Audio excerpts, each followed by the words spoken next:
الحمد لله رب العالمين، والصلاة والسلام على رسوله الكريم وعلى آله وأصحابه أجمعين. أما بعد، السلام عليكم ورحمة الله وبركاته. بفضل كرم الله سبحانه وتعالى این حلقه 77 از آموزش کلمة التوحید، عروة الوثقى، كلمة الطيبة، لا إله إلا الله محمد رسول الله می باشد که معنیش نیست معبودی بر حق بجز الله و محمد صلی الله علیه و سلم رسول الله هستند. بإذن الله در این حلقه باقی مانده از مسائلی که تعلق به شرط ششم صحت لا اله الا الله دارد که این قبول است بیان خواهیم کرد. اولین مسئله این است که محلی، یعنی جای شرط ششم لا اله الا الله القبول، محلش کجاست و چند رکن ها دارد. محل قبول این قلب است و زبان است. قبول در قلب به وجود می آید و در زبان به وجود می آید، یعنی جایش، محلش، جایش، مکانی که در اونجا قبول باید به وجود بیاید این قلب است و زبان است و رکنهایش متعلق به همین قلب و زبان است و لازمترین چیز قبول این عمل است، در عمل است. ما این رو میگیم لوازم. پس محلش قلب است و زبانش زبان است و رکنهایش سه تاست. اولین رکنی، یعنی چیزی ضروریه که قبول به این رکن به وجود نمی آید، همیشه ما میگوییم که رکن این خودی چیز است، یک چیزی که به رکن تصور کردنش ناممکن است. رکن انسان، مثلا قلب انسان، اگر قلب نباشد انسان به وجود نمیاد، میمیرد، انسان شدنش ناممکن است. پس رکنی هر چیز این اساس خودی همون چیز است که از همون چیز جدا کرده نمی شود. رکن قبول سه تاست. اولش قبول قلبی، قبول قلبی و باطنی و درونی است و این قبول قلبی باطنی این است که انسان اقرار بکند، اعتراف بکند و راضی شود و تسلیم شود و خرسند شود و تصدیق بکند همه شریعت الله رب العزت و الجلال را و از همه شریعت راضی باشد و خرسند باشد. این را میگن رکن اولی قبول، قبول قلبی باطنی. انسان باید به قلبش، درونش باید تمام شریعت رو قبول بکند. معنای قبول چیست؟ ما به شما بار دیگر میگیم اقرار بکند. اقرار کردن شریعت و اعتراف کردن شریعت، تمام حکم شریعت رو اعتراف کردن، راضی شدن به تمام احکام شریعت، به تمام چیزی که شریعت آمده است، تسلیم شدن به هر حکمی که شریعت آمده است، خرسند شدن به همه کاملی شریعت، از یگان جای شریعت، از یگان مسئله حکم ناراضی نشدن، غمگین نشدن و همه شریعت رو به پورگی تصدیق کردن. انامین رو قبول میگن. قبول فقط این نیست که انسان بگه بله من شریعت اسلام رو قبول کردم و بعد از بعضی جا ناراضی شود، در بعضی جا تسلیم حقیقی نشود، در بعضی جا از حکم شریعت هم ناراضی و هم غمگین باشد، تصدیق نکند. این انسان اصلا قبول نکرده است. چرا که معنای قبول کردن فقط بله من قبول کردم گفتن نیست، چندین چیز را در بر میگیرد. اقرار، اعتراف، راضی شدن، تسلیم شدن، خرسند شدن، تصدیق کردن، که این 6 چیز است که باید همه اش به وجود بیاد. پس اولین رکن قبول این قبول قلبی، با قلب خرسندانه قبول شدن است که امروز بسیاری از انسان‌هایی که خود را مسلمان میگند از این نمودی قبول دورند و این نمودی قبول را به جان آوردند. به زبان میگند که ما مسلمانیم، اما وقتی که نظر میکنیم به همه شریعت اقرار نکردند. اگر اقرار کرده باشند هم راضی نیستند، اگر راضی شده باشند هم تسلیم نشدند. یعنی شریعت رو اقرار کردند، راضی شدند، اما تسلیم نشدند، عمل نمی کنند، به حجاب عمل نمی کنند، به حرام بودن زنا قائل نیستند، به حرام بودن بعضی از محرمات قائل نیستند، به مانند شراب و غیره، یا که به سنت بودن ریش قائل نیستند، یا که به دیگر نمود احکام شریعت، یا که اقرار میکنند، راضی هستند، تسلیم شدند، اما خرسند نیستند. به قلب، به درون قلبشان از همین چیزها نفرتشون میاد. اعوذ بالله من ذلك. بعضی ها هستند که به مجرد دیدن یک عمل اسلامی نفرتشون میاد. ریشدار را بینند، حجابدار را بینند، نماز را بینند، در یک چیزی دیگری را از اسلام ببینند نفرتشون میاد، یا سنت رسول الله را ببینند. اعوذ بالله من ذلك. این دلالت میکرد که قبول ندارند، قبول قلبی ندارند، قلبشون کامل نیست. البته نداشتن قبول کاملا انسان رو کفر میکرد و البته ما در آینده به شما بیان میکنیم که قبول هم این اصل دارد مثل ایمان و فرع دارد. اصل قبول وقتی که رفت انسان کفر میشد و وقتی که فرعش رفت، فرع به چند قسم تقسیم میشد، به واجبات، مستحبات. در بعضی حالات انسان گناهکار نمیشد و در بعضی حالات گناهکار میشد در حالت فرع. پس اولین رکنی قبول این قبولی قلبی درونی هست و همین قبول قلبی، قبول با دل قبول کردن، به دو قسم تقسیم میشد. قول قلب که ما این مسئله رو در حلقه های بیان ایمان و بعد از این در همین شرح کلمه لا اله الا الله به شما چندی مراتب بیان کردیم که قلب به دو قسم تقسیم میشد، عمل قلب به دو قسم تقسیم میشد. قول قلب یعنی سخن قلب و عمل قلب. پس قبول قلبی به دو قسم تقسیم میشد. قبول قلبی قولی، اون قبولی که تعلق به قول قلب، به سخن قلب دارد. به مانند چی؟ به مانند تصدیق کردن به قلب، شناختن، معرفه به قلب، یقین به قلب، استماع به قلب. این همه چیزها، این همه عملها، عملهای سخن قلب است.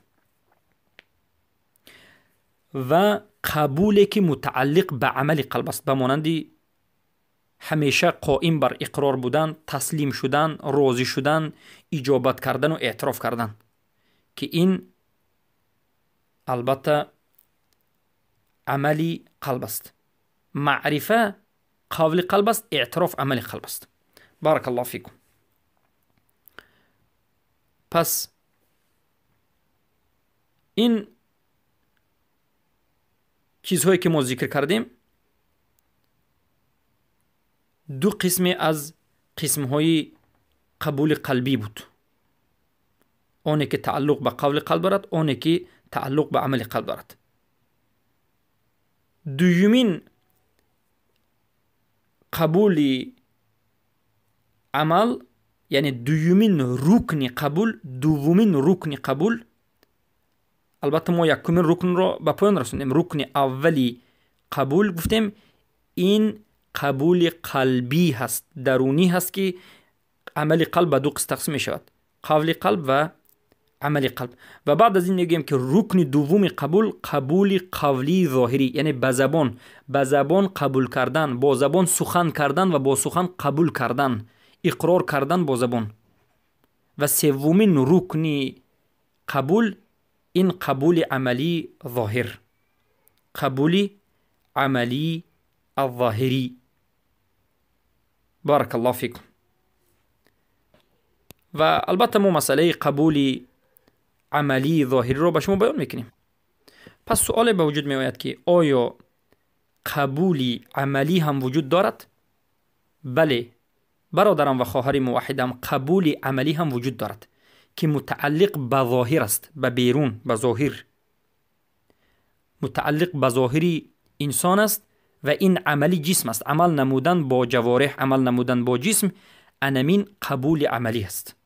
چه خیلی که فضیل ابن عیاض رحمه الله گفتند، ما در حلقه گذشته بیان کردیم که فضیل ابن عیاض تبع التابعین خراسانی گفتند که الایمان عندنا، ایمان در نزد ما اقرار با زبان است و قبول نمودن با قلب و عمل است.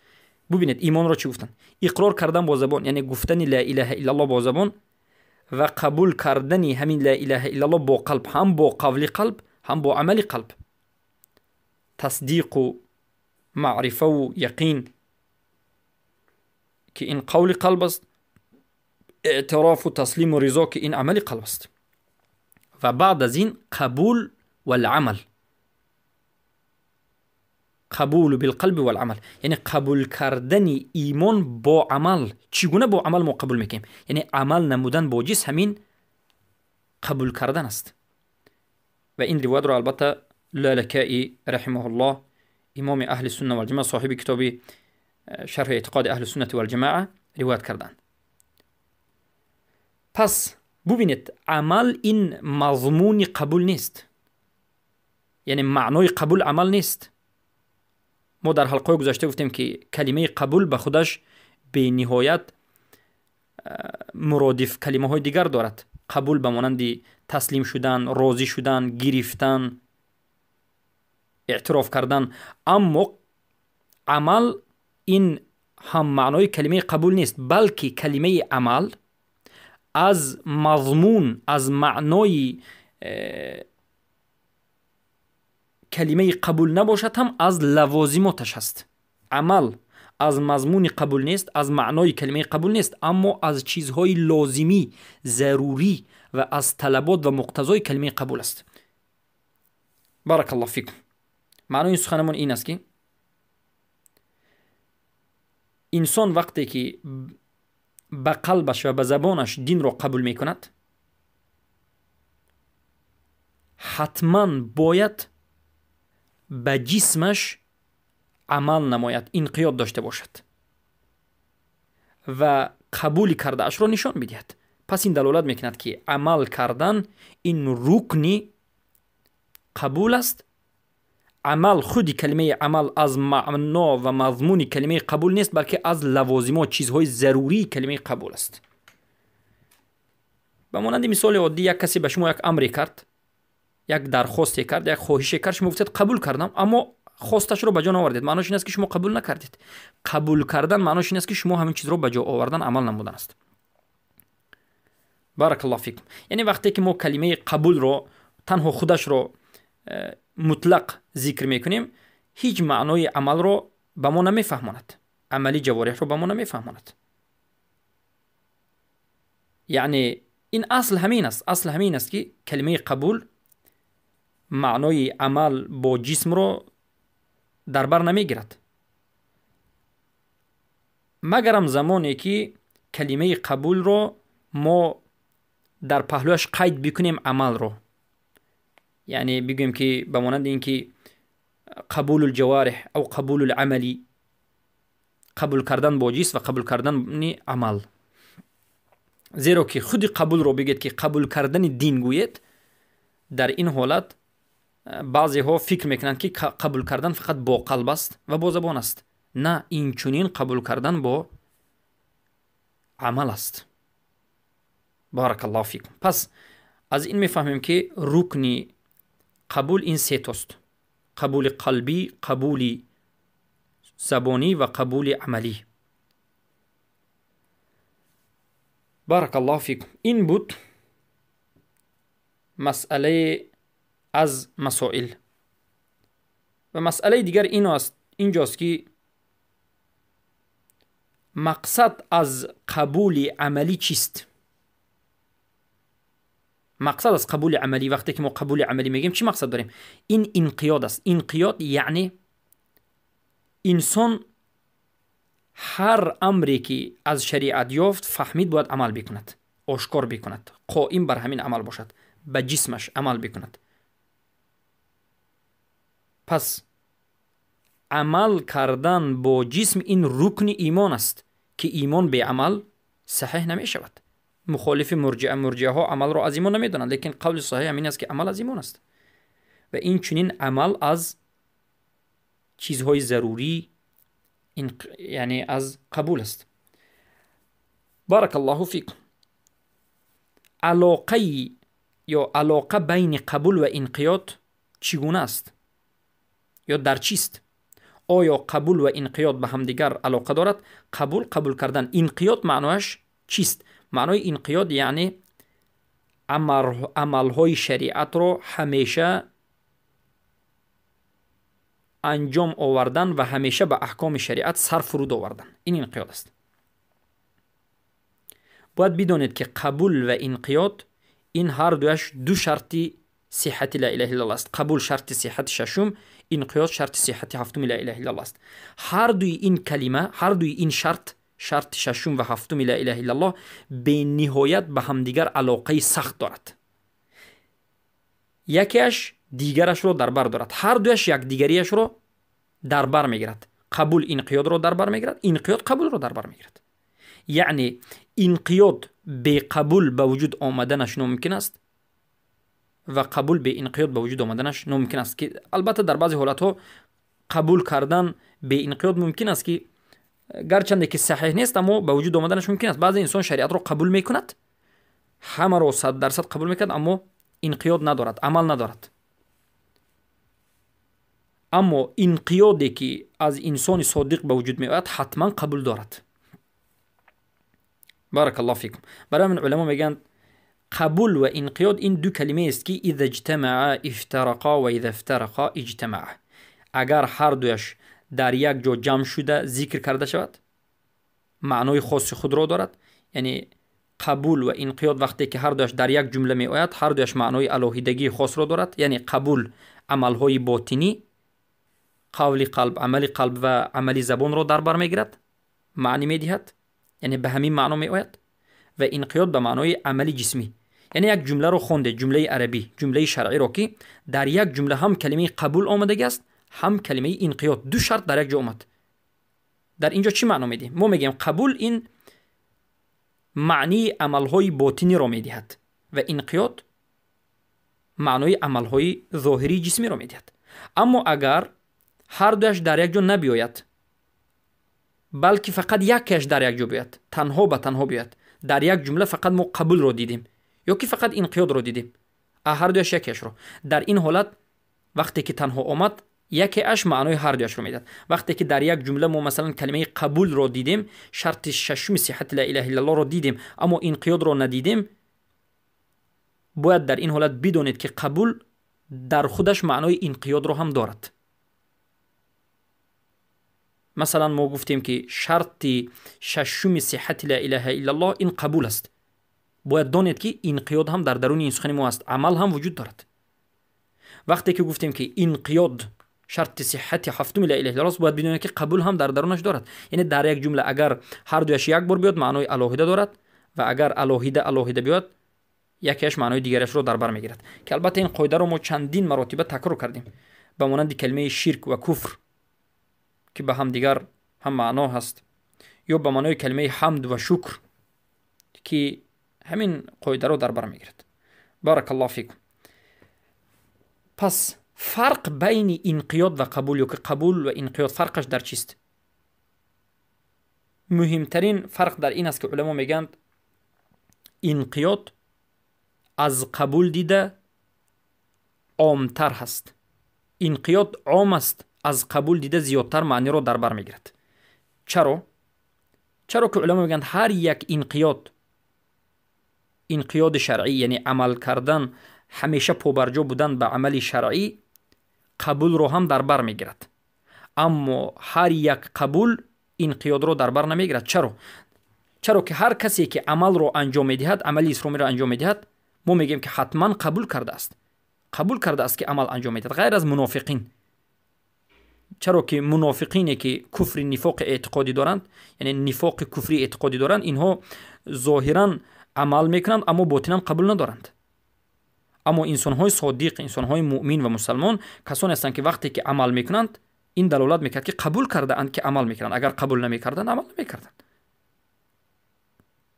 از همین جهت انقیاد قبول رو در بر دارد، اما قبول همیشه انقیاد رو در زیرش داشته نمیتواند، در بر ندارد.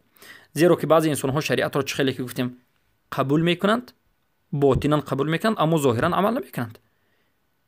خیلی که امروز خود مردمی ملت ما هم همچنین انسان ها زیادند، میگند الحمدلله ما مسلمانیم، دلمون پاک است، در مذهب جهمیه هستند. در این مسئله خودشون رو مسلمان میگن لیکن عمل نمیکنند. الله المستعان. حالا که ما گفتیم عمل این رکنی قبول است، قبولی که به عمل است این دروغ است، این قبول کردن نیست. و عمل این رکنی ایمان است که اگر مطلقاً عمل رو کسی ترک میکند، هیچ عملی خیر اسلامی رو انجام نمیدهد، این کفر است. بارک الله فیکم. و دومین فرق قبول و انقیاد، یا که انقیاد از قبول، این است که انقیاد متعلق به عملی ظاهری است. انقیاد متعلق به عملهای ظاهری جسمی است. قبول متعلق به عملهای زبان و عملی قلب و درونی است. فهمیدید؟ قبول متعلق به عملی درونی است و زبان است، درونی و زبان.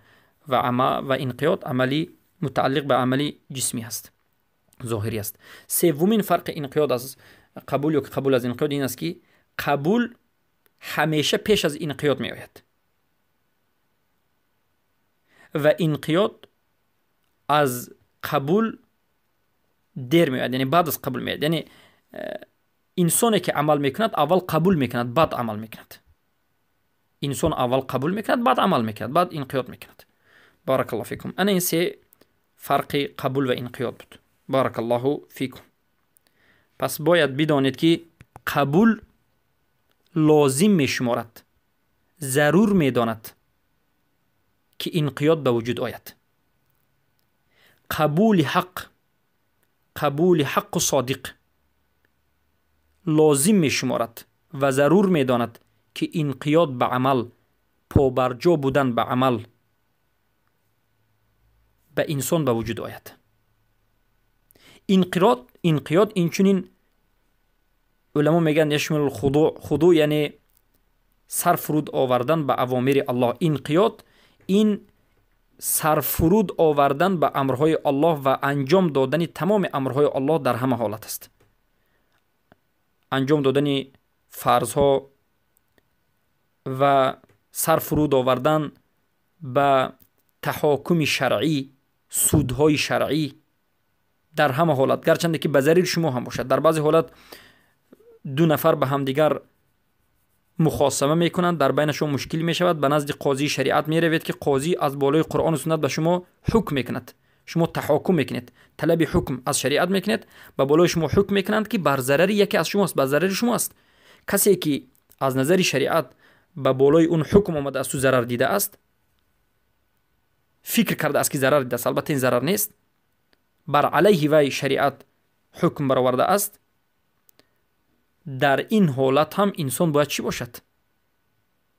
انسان باید قبول شریعت داشته باشد، هیچ ناراحت نشده باشد، خرسندانه قبول بکند. پس سر فرود آوردن در حالت هایی که سود شریعتی می شود، ملتزم بودن بر دین، عمل نمودن بر توحید و همه اون معنایی که انقیاد در زیرش دارد، همه اون معنایی که انقیاد در زیرش دارد، انمون چیزها از طلبات قبول است و از لازمیات اون است. پس این رو گفته میشد انقیاد. بارک الله فیکم. یعنی انقیاد چیست؟ انقیاد در برگیرنده بسیار چیزها است. انجام دادن فعلها، راضی بودن به تحاکم شرعی، به شریعت الله زندگی نمودن، خضوع سرفرمان برداری کرد، یعنی همیشه سر فراوردن به حکم الله، اطاعت کردن، عمل نمودن به توحید، این همه از انقیاد است و هر چیزی که از انقیاد است از طلبات قبول است، از لازمهای قبول است. پس انقیاد به باب قبول از جهت لازم بودنش و استلزامش چیزی ضروری بودنش داخل میشد. پس ما از همین جا میفهمیم که انقیاد این یکی از چیزهای ضروری قبول است. وقتی که انسان قبول کرد شریعت رو باید عمل به شریعت نماید. قبولی که به عمل است این ناممکن است. بارک الله فیکم. پس از این فهمیده میشد که قبول تحقیق نمییابد، به وجود نمی آید مگرم با عمل. فرق ندارد که ما بگوییم که قبول از عمل، یعنی عمل از قبول است یا که عمل از قبول نیست. عمل از قبول هست گوییم هم، عمل از قبول نیست گوییم هم، باید دانید که عمل به وجود آمدنش ضرور است، باید به وجود آید. چرا که عمل این یکی از چیزهای ضروری، لازمی و طلبات قبول هست. کسی که شریعت را قبول کرد باید عمل انجام بدهد. بارک الله فیکم.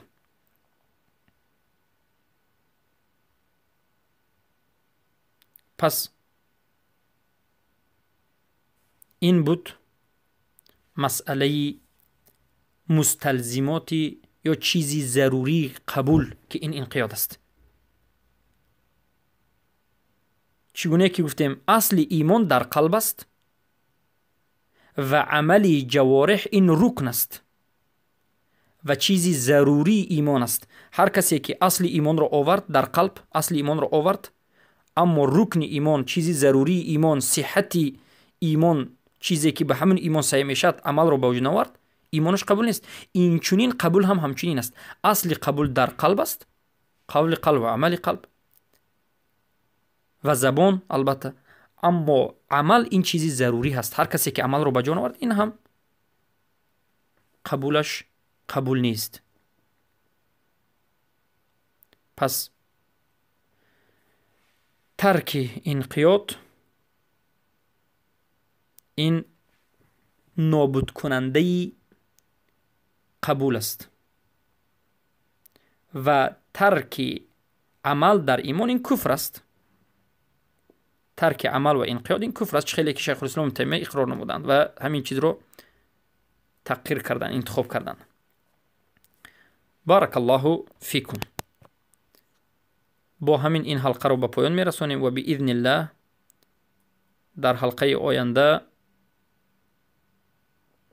باقی مانده از مسائلی که تعلق به شرط ششم صحت لا اله الا الله القبول دارد به شما بیان خواهیم.